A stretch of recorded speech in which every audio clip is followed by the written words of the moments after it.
You're listening to the audio production of God, Gift, and Guide, Knowing the Holy Spirit by Gregg R. Allison, published by B&H Publishing Group, and read by Gregg R. Allison at Louisville Recording Company.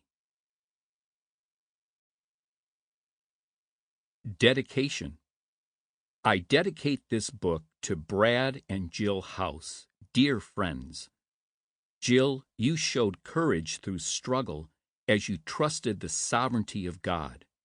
Your faithful support for Brad and trusting concern for your children are exemplary. Thank you for your listening ear and love for Nora and me. Brad, you never sway from speaking truth and sharing wisdom. The Holy Spirit gave you direction for me at the right time. Writing a book together, enjoying Simon and Garfunkel music, and cheering for our respective teams, Detroit for you, Chicago for me, are great joys. I love and appreciate you both. Prayer to the Holy Spirit, from Augustine, 354 to 430. Breathe in me, O Holy Spirit, that my thoughts may all be holy. Act in me, O Holy Spirit, that my works too may be holy. Draw my heart, O Holy Spirit, that I love but what is holy. Strengthen me, O Holy Spirit, to defend all that is holy. Guard me then, O Holy Spirit, that I always may be holy. Chapter 1. The Wonderful Discovery. As I made my way to the meeting, I wondered what the evening had in store for me. Little did I know that the Holy Spirit would transform my life forever. I had become a Christian about a year and a half earlier.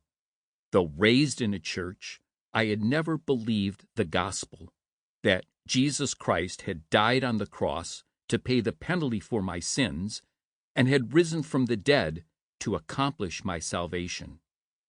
While that experience in embracing Christ was quite dramatic, the feelings that arose from my conversion wore off several months later.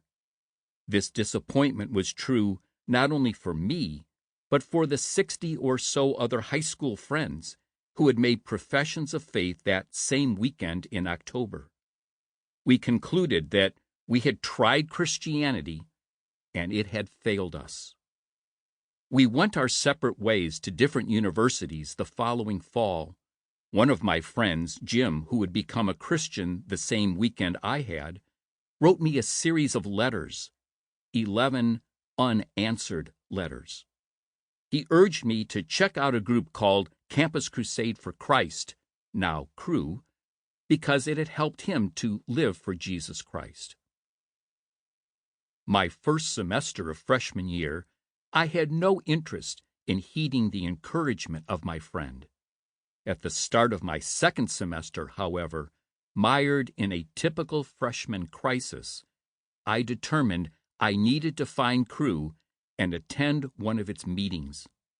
When I spied a flyer with information about a Thursday evening Cru get-together in one of the residence halls, my interest was piqued.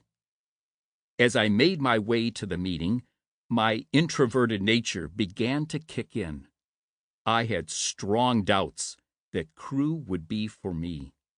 Still, I continued on, eventually entering the doors of the dorm. What I saw only confirmed my suspicions. A bunch of weird-looking students were milling around, talking and smiling. They had huge crosses hanging from their necks and strange pins attached to their shirts and blouses that read, "One way. Jesus is a bridge over troubled waters. In case of rapture. My leader is a Jewish carpenter." Definitely strange. About ready to pivot and exit the door from which I had just entered, I glanced at a hulk of a man, Chris, standing near me. He had a flaming red Sample complete. Ready to continue?